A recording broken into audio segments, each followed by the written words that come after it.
नमस्ते भैया बहनों। आज हम जो अपने हिंदी सामान्य वर्ग 2 में अपन जो पढ़ रहे वो अपन आज हिंदी भाषा का मुख्य तथ्य के तहत हिंदी भाषा के विकास के बारे में अपन पढ़ेंगे और समझेंगे, है ना। तो इसकी अपन थ्योरी पढ़ेंगे, है ना। पहले हिंदी भाषा विकास की अपन थ्योरी पढ़ लेते, इसके बाद में इसके अपन वैकल्पिक प्रश्न को भी हल करेंगे। तो ठीक है, चलो अपन वीडियो को बिना रुके शुरू करते हैं। ठीक है, तो देखो, हिंदी भाषा का विकास। विकास शब्द से तो आप समझ गए होंगे, इसका मतलब जो हिंदी जो भाषा है उसका विकास किस तरीके से हुआ है ना। तो इसको वर्गीकरण के हिसाब से अपन समझते। तो हिंदी विश्व की लगभग 3000 भाषाओं में से एक है। मतलब जो अपना पूरा जो दुनिया है उसमें टोटल भाषाएं कितनी, 3000 लगभग, है ना। उसमें से हिंदी भाषा का एक अपना एक स्थान है। यह विश्व की चौथी सबसे ज़्यादा बोली जाने वाली भाषा है और विश्व में ये एक विश्व की एक चौथी यानी चौथे स्थान पे इसको सबसे ज़्यादा विश्व में बोला जाता है। पहली मंदारिनी जो कि कहाँ पे बोली जाती है, चीन में। दूसरी स्पेनिश। तीसरी इंग्लिश। और आकृतिक रूप के आधार पर हिंदी वियोग वियोगात्मक या विश्लिष्ट भाषा है। मतलब जो हिंदी जो भाषा है वो क्या है, वियोगात्मक और विश्लिष्ट भाषा है। आगे इसमें भाषा परिवार के आधार पर हिंदी भारोपीय परिवार की भाषा है। मतलब यदि इसको अपन भाषा परिवार के आधार पर समझा जाए तो जो हिंदी भाषा है वो भारोपीय एवं परिवार की भाषा है। किस परिवार की भाषा है, भारोपीय परिवार की भाषा, यानी इसकी उत्पत्ति भारोपीय परिवार से माना जाता है। ठीक है, इसके आगे अपन अध्ययन करते हैं। तो देखो, भाषा परिवार के आधार पर, है ना, भाषा जो परिवार उसके आधार पर हिंदी को भारोपीय परिवार की भाषा माना जाता है। भाषा में 4 भाषा परिवार हैं, है ना। भारत में कितने परिवार हैं, 4। कौन कौन से, एक तो भारोपीय, द्रविड़, आष्ट्रिक व चीनी तिब्बती मिलते हैं, है ना। और क्या मिलते हैं, चीनी तिब्बती मिलते हैं, है ना। ये भारत में 4 भाषाओं के परिवार है। कौन से, एक बार उसको रिपीट कर लेते हैं। भारोपीय, द्रविड़, आष्ट्रिक व चीनी तिब्बती मिलते हैं। भारत में बोलने वालों के प्रतिशत के आधार पर भारोपीय परिवार सबसे बड़ा भाषा परिवार है। मतलब जो भारत में जो जैसे कि एक द्रविड़, आष्ट्रिक व चीनी तिब्बत, ये 4 भाषा परिवार है। इसमें से जो सबसे ज़्यादा जो बोलने वाला है वो प्रतिशत के आधार पर देखा जाए तो भारोपीय परिवार सबसे बड़ा भाषा परिवार है। क्यों है, इसको अपन नीचे कुछ चार्ट बना इसके अकॉर्डिंग अपन समझते हैं ना। ये कौन सी भाषा किस प्रकार कितने प्रतिशत में बोली जाती है, भाषा परिवार। भारोपीय ये 73% भारत के क्षेत्र में बोली जाती है। द्रविड़ जो भाषा ये 25%। आष्ट्रिक भाषा 1.3% और चीनी तिब्बत 0.7%। जो चीनी तिब्बती भाषा है वो सबसे कम यानी कि 0 में प्रतिशत में, मतलब नाम मात्र के बराबर बोली जाती है। इससे ज़्यादा थोड़ी आष्ट्रिक भाषा, फिर द्रविड़, फिर भारोपीय, है ना। ये मतलब 4 प्रकार के परिवार है। जो भारोपीय परिवार वो सबसे ज़्यादा है ना, भारत में बोलने वाला प्रतिशत। भारोपीय परिवार भाषा का जो परिवार है वो 73% है भारत में, इसका फैलाव है, जो कि हिंदी के अंतर्गत आती है। द्रविड़ जो भाषा है वो 25% भारत में बोलने वाला है। आष्ट्रिक 1.3, चीनी तिब्बत 0.7%। ठीक है, आगे इसमें दे रखा है हिंदी भारोपीय भारत यूरोपीय के भारतीय ईरानी शाखा के भारतीय आर्य उपशाखा की एक भाषा है। इसको एक बार ध्यान से पढ़ना है।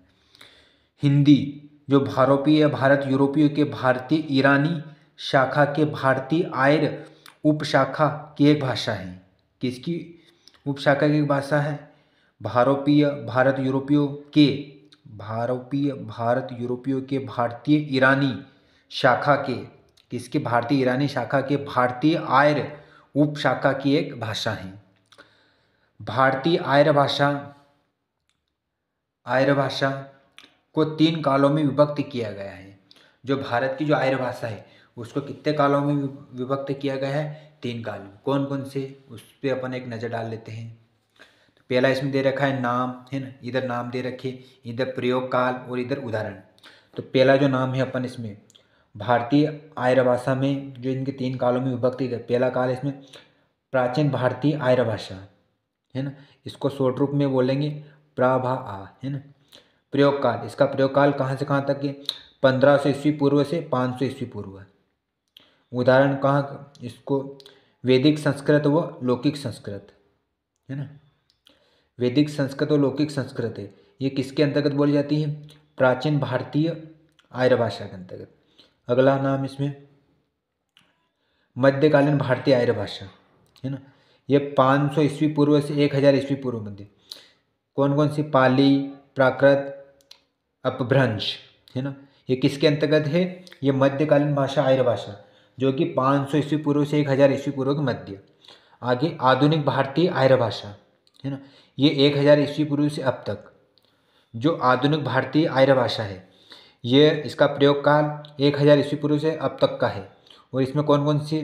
हिंदी, हिंदीतर भाषा, बांग्ला, उड़िया, असमिया, मराठी, गुजराती, पंजाबी, सिंधी आदि।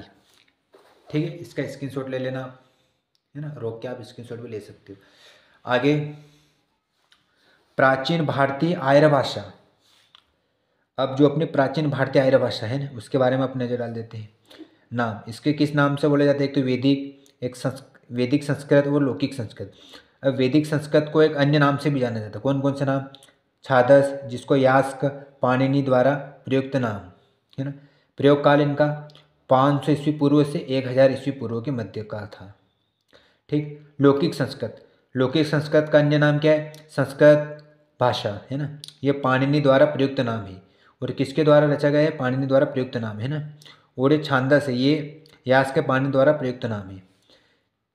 इसका प्रयोग काल 1000 ईस्वी पूर्व से 500 ईस्वी पूर्व तक का है।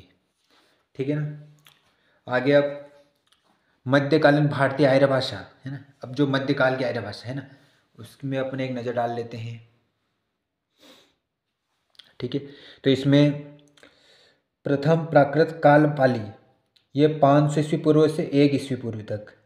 विशेष टिप्पणी, इसमें क्या है? विशेष टिप्पणी में भारत की प्रथम देश भाषा, भगवान बुद्ध के सारे उपदेश पाली में ही है। मतलब जो अपने भगवान बुद्ध है, उनके जितने भी उपदेश उन्होंने दिए थे वो सब किस भाषा में है? पाली भाषा में ही है। और ये कब प्रयोग हुई थी? 500 ईस्वी पूर्व से 1 ईस्वी पूर्व तक। प्रथम प्राकृत काल पाली भाषा, जो प्रथम प्राकृत काल था वो किस भाषा का था? पाली का। आगे द्वितीय प्राकृत काल, द्वितीय प्राकृत काल जिसको प्राकृत बोलते हैं, ये 1 ईस्वी पूर्व से 500 ईस्वी तक का। भगवान महावीर के सारे उपदेश प्राकृत में ही लिखे हैं। जो भगवान महावीर है ना, उनके जितने भी हैं उपदेश वो सब प्राकृत भाषा में ही लिखे गए हैं। ठीक है ना। आगे तृतीय प्राकृत काल। अब तृतीय प्राकृत काल में अपभ्रंश, अवहट्ट, है ना। अपभ्रंश है ये 500 से 1000 ईस्वी पूर्व, और अवहट्ट है यह 900 से 1100 ईस्वी के मध्य। ये संक्रमणकालीन या संक्रांतिकालीन भाषा है ना। जो तृतीय प्राकृत काल है, इसमें एक तो अपभ्रंश और अवहट्ट। अपभ्रंश का जो प्रयोग हुआ था वो 500 से 1000 ईस्वी पूर्व मध्य हुआ था। अवहट्ट का 900 से 1100 के मध्य। और इसमें संक्रमणकालीन और संक्रांतिकालीन भाषा है ना। इनको इन नामों से भी जाना जाता था, है ना। जो विशेष टिप्पणी है ये इनकी खूबी है। ठीक है। आगे आधुनिक भारतीय आर्य भाषा। आधुनिक भारतीय आर्य भाषा में प्राचीन हिंदी, है ना। प्राचीन हिंदी ये 1100 से 1400 ईस्वी के मध्य। मध्यकालीन हिंदी 1400 से 1850 ईस्वी मध्य। आधुनिक हिंदी 1850 से अब तक, है ना। ठीक है। जो आधुनिक भारतीय आर्य भाषा है, इसमें हिंदी का नाम आया। जो हिंदी, जो एक तो इसमें प्राचीन हिंदी ये कब से कब तक थी? 1100 ईस्वी से 1400 ईस्वी के मध्य। यह मध्यकालीन हिंदी 1400 से 1850 ईस्वी। और आधुनिक हिंदी 1850 से अब तक। ठीक है। इसमें फैक्ट दे रखे हैं, फैक्ट को अपन पढ़ते हैं। हिंदी की आदि जननी संस्कृत है ना। जो हिंदी भाषा है उसकी आदि जननी क्या है? संस्कृत। संस्कृत पाली प्राकृत भाषा में से होती हुई अपभ्रंश तक पहुंचती है ना। हिंदी की आदि जननी संस्कृत है। और जो संस्कृत भाषा है वो पाली प्राकृत भाषा से होती हुई, है ना, संस्कृत का कनेक्शन किससे हुआ, पाली से, फिर प्राकृत से, फिर भाषा से होती हुई अपभ्रंश तक पहुंचती है।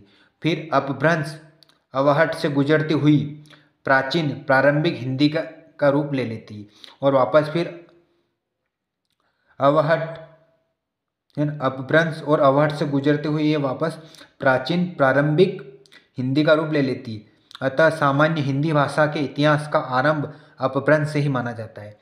जो हिंदी भाषा का जो आरंभ है वो मुख्यतः अपभ्रंश से ही माना जाता है। क्यों माना जाता है, इस फैक्ट को आप 1-2 बार और पढ़ लेना। ठीक है, आगे अपन हिंदी का विकास क्रम को पढ़ लेते हैं ना। हिंदी का जो विकास क्रम वो किस प्रकार है, संस्कृत, संस्कृत से फिर पाली, पाली से प्राकृत, प्राकृत से अपभ्रंश, अपभ्रंश से अवहट, अवहट से प्राचीन प्रारंभिक हिंदी, है ना। फिर विकास चिन्ह के लिए प्रयुक्त संकेत, है ना। ये जो है मतलब इस क्रम में इनका क्रम चलता रहा, है ना। ये जो डैश बना है ये इनका संकेत है। आगे फिर अपभ्रंश, है ना। सबसे पहले अपन अपभ्रंश के बारे में थोड़ा पढ़ लेते हैं।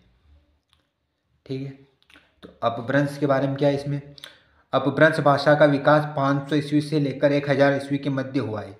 जो अपभ्रंश भाषा है इसका विकास कब से हुआ था, 500 ईस्वी से 1000 ईस्वी के मध्य हुआ है। और इसमें साहित्य का आरंभ 8वीं सदी स्वयंभू कवि से हुआ है। मतलब इनमें जो साहित्य लिखे गए वो 8वीं सदी के स्वयंभू कवि से हुआ है और जो कि 13वीं सदी तक जारी रहा है। मतलब अपभ्रंश भाषा में जो साहित्य का आरंभ हुआ वो 8वीं सदी से हुआ, वो 13वीं सदी तक जारी रखा, है ना। इसके जो कवि स्वयंभू कवि से हुआ है ना। और इस भाषा का जो इसको समाज में लाए हैं, है ना, इसके कवि कौन है, स्वयंभू कवि। अपभ्रंश भाषा, अप प्लस भ्रंश प्लस गंश शब्द का या तो शाब्दिक अर्थ है पतन, किंतु अपभ्रंश साहित्य से अभिष्ट है, प्राकृत भाषा से विकसित भाषा विशेष का साहित्य है। मतलब जो अपभ्रंश है ना इसको यदि अपन टुकड़े में बांटे तो अप इसको अलग किया, भ्रंश और घन शब्द का या तो शाब्दिक अर्थ है पतन, इसका शाब्दिक अर्थ क्या है पूरे का पतन, किंतु अपभ्रंश साहित्य से अभिष्ट है। लेकिन ये साहित्य से क्या एक अभिष्ट है, प्राकृत भाषा से विकसित भाषा विशेष का साहित्य है। वो जो प्राकृत भाषा है से विकसित भाषा का एक विशेष का एक साहित्य है का निर्माण है इसमें। ठीक है, अब अपन प्रमुख रचनाकार है ना इसके अपन पढ़ लेते हैं, इसके प्रमुख रचना किसकी संबंधित है। ठीक है, तो देखो प्रमुख रचनाकार जो इंदु, परमात्मा प्रकाश योगासार, स्वयंभू, अपभ्रंश का वाल्मीकि, कोष्टक इसमें दे रखा, पौवम चरियु, पद्यचरित अर्थात राम काव्य, फिर हरिवंश पुराण अर्थात कृष्ण काव्य, रिठ्ठेकनेमी चरियु, अरिष्टनेमी चरित, धनपाल भविष्यत कहा, भविष्यत कथा, अपभ्रंश का पहला प्रबंध काव्य, पुष्पदंत महापुराण, 63 महापुरुषों का चरित वर्णन, नाय कुमार चरियु, नाग कुमार चरित, जसहर चरियु, यशोधरा चरित, सरहपा कणपा आदि सिद्धों की रचनाएं, दोहा कोशी, चरिया पद, राम सिंह पाहुड़, दोहा, जिंतत सूरी, उपदेश, उपदेश थोड़े इसको अपने उपदेश, रस रसायन, अद्दमान, अब्दुल रहमान, सने रायसन, संदेश शासक आदि। कुल मिला के ये जो अपभ्रंश भाषा है इसमें इनके प्रमुख रचनाकार जो कि अपन ने अभी पढ़ा है ना, रचनाकार कथा जो भी इसमें हुआ है ना। आगे अपन अपभ्रंश से आधुनिक भारतीय आर्य भाषा का विकास, है ना। अब अपभ्रंश से आधुनिक भारतीय आर्य भाषा का विकास कैसे हुआ है ना, इसका अपन क्रम को अपन देख लेते हैं। ठीक है, तो देखो इसमें अपभ्रंश के भेद, इसमें बहुत सारे भेद है ना। पहले इसमें शोरसेनी, शोरसेनी आधुनिक भारतीय आर्य भाषा, है ना। शोरसेनी जो है वो आधुनिक भारतीय आर्य भाषा में एक पश्चिमी हिंदी, है ना, एक राजस्थानी, एक गुजराती, है ना। फिर आगे अर्धमागधी, ये पूर्वी हिंदी, मागधी यानी बिहारी, उड़िया, ये इनका क्रम है ना। बांग्ला, असमिया। आगे फिर खस, खस में पहाड़ी शोर सेनी से प्रभावित। ब्राचंड, यह पंजाबी शोर सेनी से प्रभावित। सिंधी, फिर महाराष्ट्री, मराठी, है ना। जो ये है, ये सब क्या है, एक मिनट इसको मैं छोटा कर देता हूँ ताकि आपको स्क्रीनशॉट लेने में सुविधा हो। ये अपभ्रंश से आधुनिक भारतीय आर्य भाषा का विकास क्रम, है ना।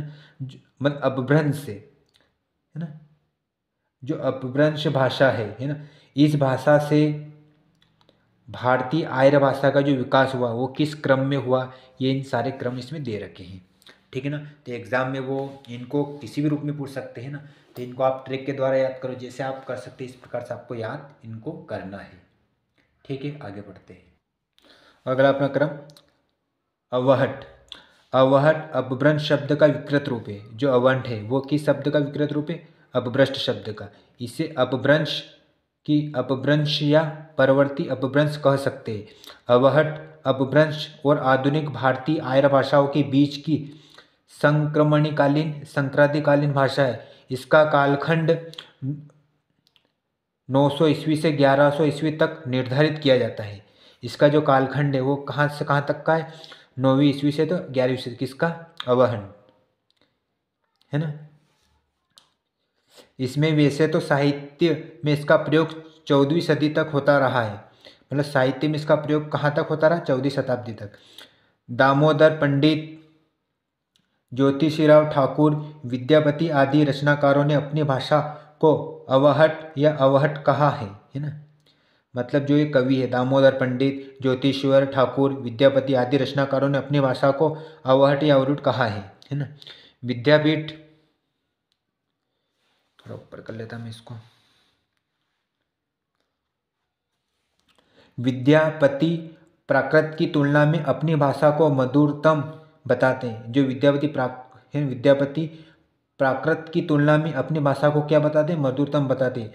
देसील बयान सब जन मिठा ते तेशन जम्पोणो अवहट्टा, अर्थात देश की भाषा सब लोगों के लिए मीठी है, इसे अवहट कहा जाता है, ठीक है। एक बार इसको आप गहन से पढ़ लेना, आपको समझ में आ जाएगा। आगे प्रमुख रचनाकार है ना, इसके प्रमुख रचनाकारों को पढ़ लेते हैं अपन।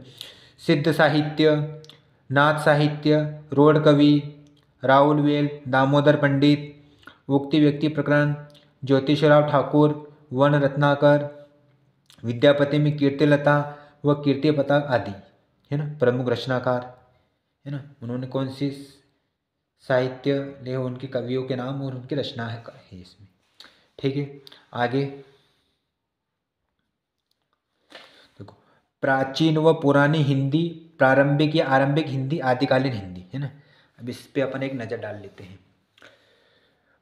मध्य देशीय भाषा परंपरा की विशिष्ट उत्तराधिकारीन होने के कारण हिंदी का स्थान आधुनिक भारतीय आर्य भाषाओं में सर्वोपरि है। मतलब मध्य देशीय भाषा परंपरा की विशिष्ट उत्तराधिकारीन होने के कारण, किसकी भाषा के, मध्य देशीय भाषा परंपरा की विशिष्ट उत्तराधिकारी होने के कारण हिंदी का स्थान आधुनिक भारतीय आर्य भाषाओं में सर्वोपरि है। प्राचीन हिंदी से अभिप्राय है अपभ्रंश अवहट के बाद की भाषा है। जो प्राचीन हिंदी है वह किसके बाद की भाषा है, अपभ्रंश और अवहट की, ठीक है।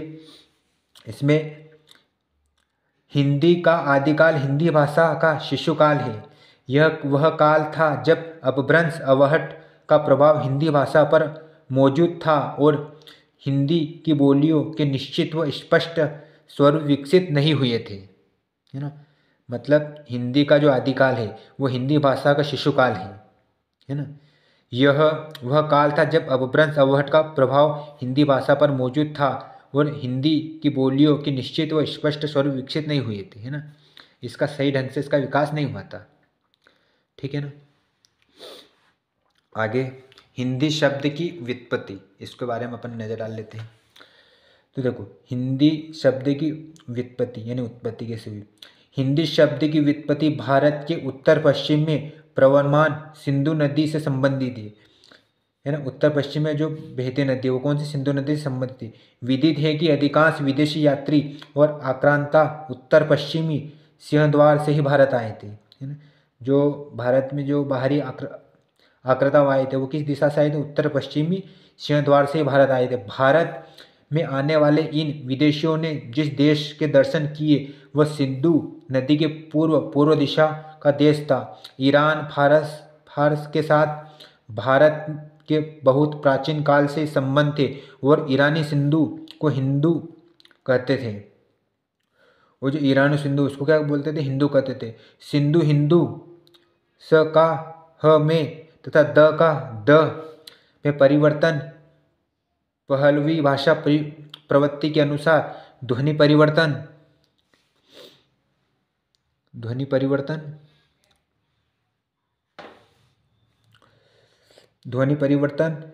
हिंदू से हिंद बना और फिर हिंद से फारसी भाषा के संबंध कारक प्रत्यय ई लगने से हिंदी बन गया। हिंदी का अर्थ है हिंद का। इस प्रकार हिंदी शब्द की उत्पत्ति हिंद देश के निवासियों के अर्थ में हुई है।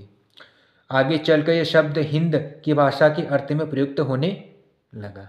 ठीक है ना? जिसको आप एक बार पढ़ लेना तो आपको समझ में आ जाएगा।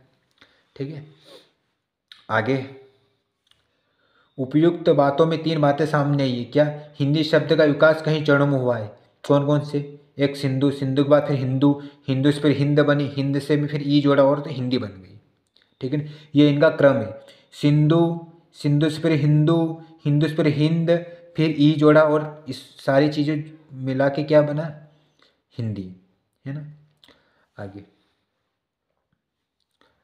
यह ऐसे ही जैसे बच्चा हमारे घर जन्मे और उसका नामकरण हमारा पड़ोसी करे, है ना? हालांकि कुछ कट्टर हिंदी प्रेमी हिंदी शब्द की व्युत्पत्ति हिंदी भाषा में ही दिखाने की कोशिश की है, जैसे कि हीन हनन करने वाला, दुष्ट हिंदू अर्थात दुष्टों का हनन करने वाला हिंदू, और उन लोगों की भाषा हिंदी हीनो, है ना?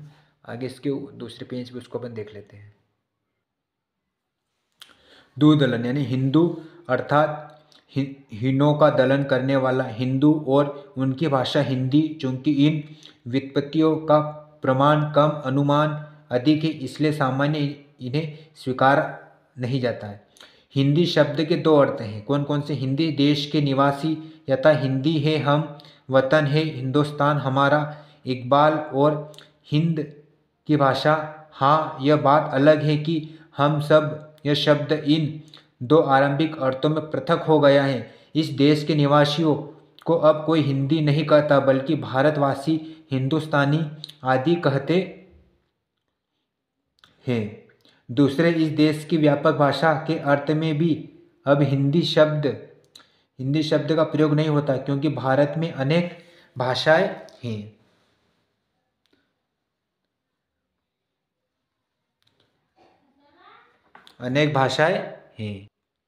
भारत में अनेक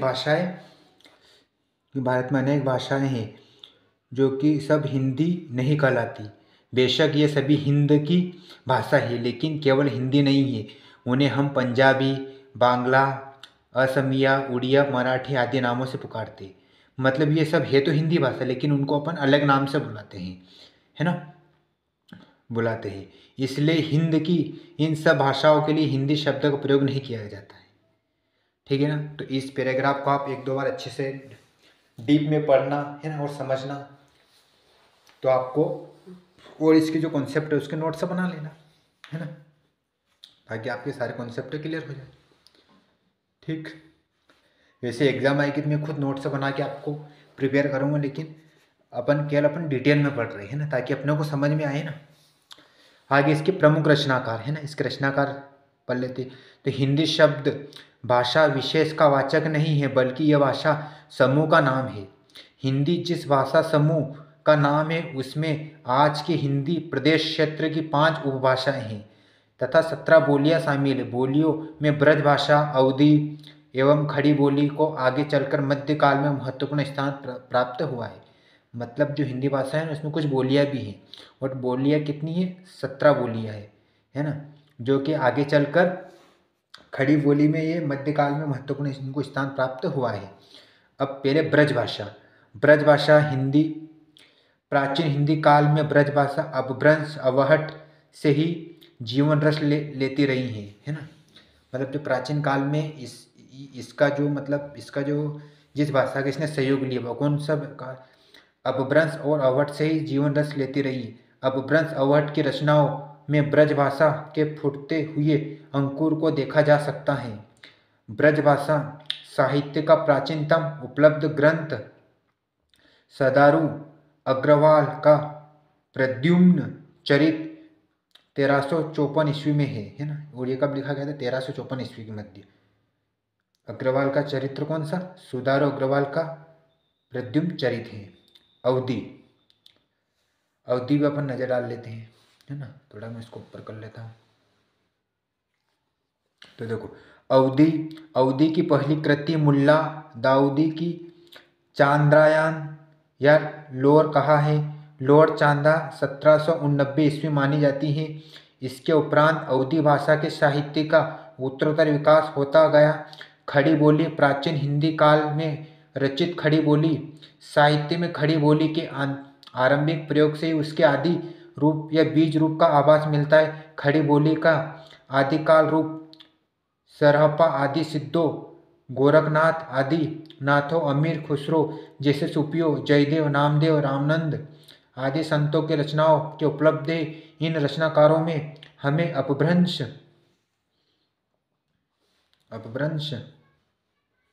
अवहट से निकलती हुई खड़ी बोली स्पष्ट दिखाई देती है ना। आपको एक बार उसको डीप में पढ़ लेना तो आपको सारे कॉन्सेप्ट क्लियर हो जाएंगे। ठीक है, अब मध्यकालीन हिंदी के बारे में अपन थोड़ा पढ़ लेते हैं। ठीक है, तो देखो, मध्यकाल में हिंदी का स्वरूप स्पष्ट हो गया था। इसकी प्रमुख बोलियां विकसित हो गई। इस काल में भाषा के 3 रूप निखर कर सामने आए। कौन कौन से? एक तो ब्रज भाषा, अवधी और खड़ी बोली। ब्रज भाषा और अवधी का अत्यधिक साहित्यिक विकास हुआ तथा तत्कालीन ब्रज भाषा साहित्य को कुछ देशी राज्यों का संरक्षण भी प्राप्त हुआ। इसके अतिरिक्त मध्यकाल में खड़ी बोली के मिश्रित रूप का साहित्य में प्रयोग होता रहा। इसी खड़ी बोली का 14वीं सदी में दक्षिणी में प्रवेश हुआ तब वहाँ इसका साहित्य में अधिक प्रयोग हुआ। 18वीं सदी में खड़ी बोली को मुसलमान शासकों का संरक्षण मिला तथा इसके विकास को नई दिशा मिली। ठीक है ना। आगे अपन पढ़ते हैं।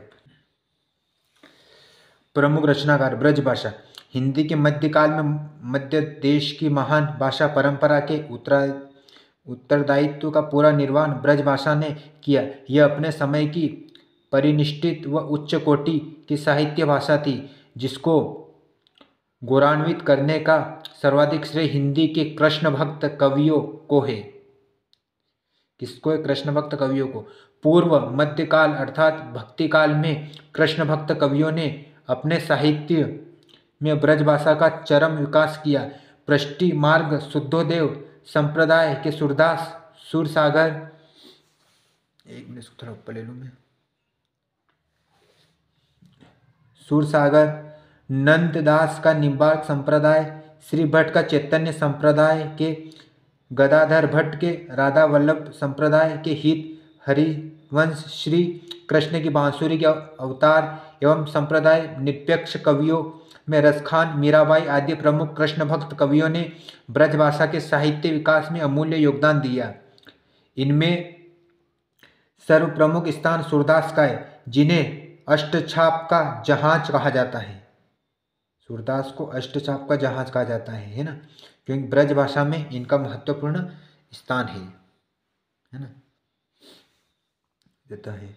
उत्तर मध्यकाल अर्थात रीतिकाल में अनेक आचार्य कवियों ने ब्रज भाषा में लाक्षणिक एवं रीति ग्रंथ लिखकर ब्रज भाषा के साहित्य को समृद्ध किया। कौन से काल में? उत्तर काल में। रीतिबद्ध कवियों में केशवदास, चिंतामणि, मतीराम, सेनापति, देव पद्माकर आदि रीतिसिद्ध कवियों में बिहारी, रसनिधि आदि तथा रीतिमुक्त कवियों में घनानंद, आलम, ठाकुर, बोद्दा, द्विजदेव आदि प्रमुख है। ब्रजबुली बंगाल में कृष्ण भक्त कवियों द्वारा प्रचारित भाषा का नाम है। ये जो मैंने कवि बोले ये यहाँ से यहाँ कौन से रीतिबद्ध कवि है ना। ठीक है, अब अवधि, अवधि के बारे में अपन एक नज़र डाल लेते हैं। अवधि बस, अवधि को साहित्य भाषा के रूप में प्रतिष्ठित करने का श्रेय सूफी प्रेम मार्गी कवियों को है। किसको? श्रेय सूफी प्रेम मार्गी कवियों को, जिसमें कुतुबन मृगावती 1503 ईस्वी, जायसी पद्मावत 1540 ईस्वी, मंजन मधुमालती 1545, आलम माधवानल कामकंदला 1584, उस्मान चित्रावली 1613 ईस्वी, नूर मोहम्मद इंद्रावती 1744 ईस्वी, कासिम शाह हंस जवाहिर 1736 ईस्वी, शेख निसार यूसुफ जुलेखा 1790 ईस्वी, अली शाह प्रेम चिंगारी आदि सूफी कवियों ने अवधि को साहित्यिक गरिमा प्रदान की। इनमें सर्वप्रमुख जायसी थे।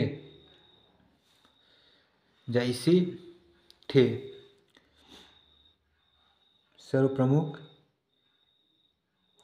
जायसी, एक सेकंड कहाँ रह गए, जायसी थे।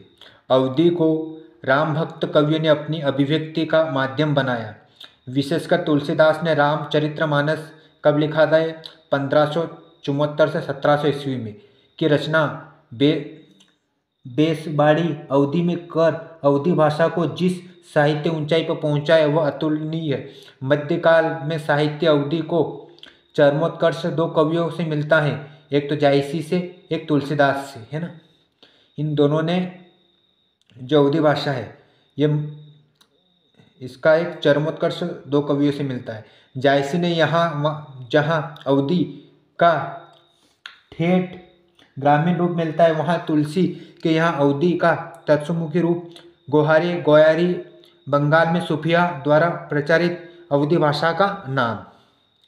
ठीक, अब खड़ी बोली। मध्यकाल में खड़ी बोली का मुख्य केंद्र उत्तर से बदलकर दक्कन में हो गया। इस प्रकार मध्यकाल में खड़ी बोली के दो रूप हो गए, उत्तरी हिंदी व दक्षिणी हिंदी। खड़ी बोली का मध्यकालीन रूप कबीर, नानक दादू, मलुकदास, रज्जब आदि संतों गंग की चंद्र छंद वर्णन की महिमा, रहीम के मदनाष्टम, आलम के सुदामा चरित्र, जटमल की गोरा बादल की कथा, 1623 ईस्वी में वली सौदा, इंसा, नजीर आदि दक्कनी एवं उर्दू के कवियों कुतुबुद्दीन के कुतुश शतब 1613 ईस्वी में अज्ञात नाम लेखक के भोगलू पुराण अर्थात भूगोल पुराण 1705 ईस्वी, संत प्राणनाथ 1619-94 ईस्वी के कुलज स्वरूप आदि से मिलता है ना। इसको डीप में एक बार आप पढ़ लेना है ना, जब इसके अपन नोट्स के अपन डिटेल करेंगे तब मैं इसके ट्रिक के रूप में भी मैं आपको इनको बताऊंगा। ठीक है, अब आधुनिक कालीन हिंदी है ना। इसके आधुनिक कालीन हिंदी में क्या है? हिंदी के आधुनिक काल तक आते आते ब्रज भाषा जन भाषा से काफ़ी दूर हट चुकी थी, है ना। और अवधि ने तो बहुत पहले ही से ही साहित्य के मुंह मोड़ लिया था। 19वीं सदी के मध्य तक अंग्रेजी सत्ता का महत्व विस्तार भारत में हो चुका था। इस राजनीतिक परिवर्तन का प्रभाव मध्य देश की भाषा हिंदी पर भी पड़ा। नवीन राजनीतिक परिस्थितियों ने खड़ी बोली को प्रोत्साहन प्रदान किया। जब ब्रजभाषा और अवधि का साहित्य रूप जनभाषा से दूर हो गया तब उनका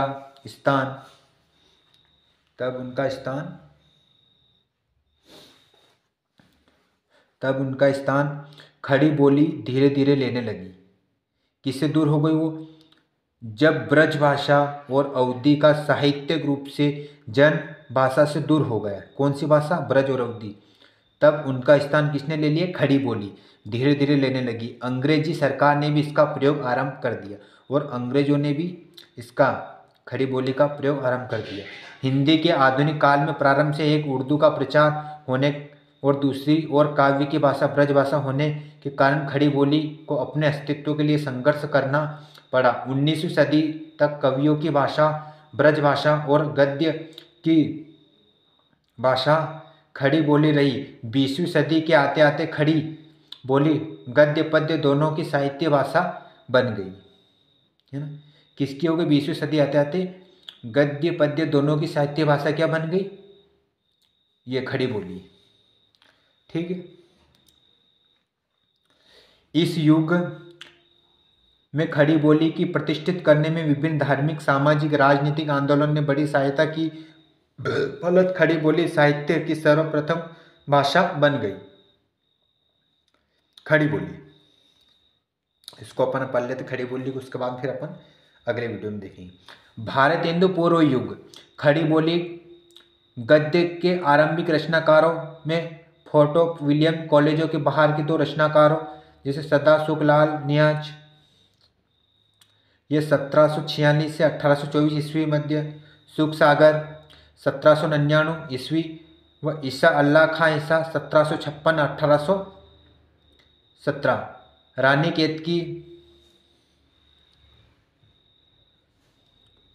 रानी केतकी की कहानियाँ उदयभान चरित 1810 ईस्वी तथा फोर्ट विलियम कॉलेज कलकत्ता की 2 भाषा मुंशियों लल्लू लालजी 1763 से 1835 ईस्वी, प्रेम सागर 1802 ईस्वी व सदल मिश्र 1759 से 1847 ईस्वी, नासिकेतोपाख्यान या चंद्रावती 1803 ईस्वी से आंशिक मुद्रण, 1810 ईस्वी से पूर्ण मुद्रण के नाम उल्लेखनीय। सदाशुकलाल नियाज के मन में भाषा के संस्कृत मिश्रित रूप से प्रति विशेष मोह था, क्योंकि भाखा नाम से वह परंपरा से चल रहा था।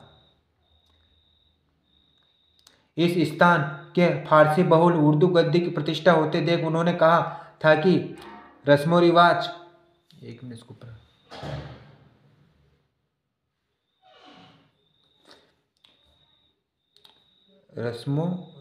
रस्मो रिवाज भाषा का दुनिया से उठ गया। आचार्य शुक्ल के शब्दों में मुंशी जी अर्थात मुंशी सदाशुकलाल ने हिंदुओं की शिष्ट बोलचाल की भाषा ग्रहण की और उर्दू से अपनी भाषा नहीं ली। ईसा अल्लाह खां ईसा के अनुसार रानी केतकी की कहानी में हिंदुवी छूट और किसी बोली का पुट नहीं है, यानी लेखक में इसमें मोहल्लापन, उर्दू मोहल्ला वाला तरीका के साथ साथ ब्रज भाषा, अवधी जैसी बोलियों और संस्कृत के तत्सम शब्दों को भी अलग रखने की कोशिश की है। आचार्य शुक्ल के शब्दों में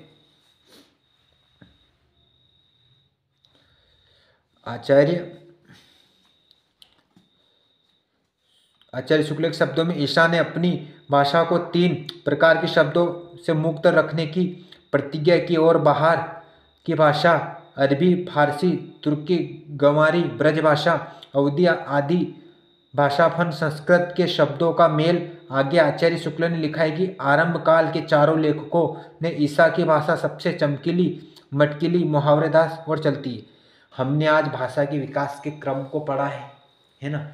इसकी चीज़ें इसी चैप्टर में हम आगे की चीज़ अपन अगले वीडियो में देखेंगे। तब तक के लिए आप सबको बहुत बहुत धन्यवाद।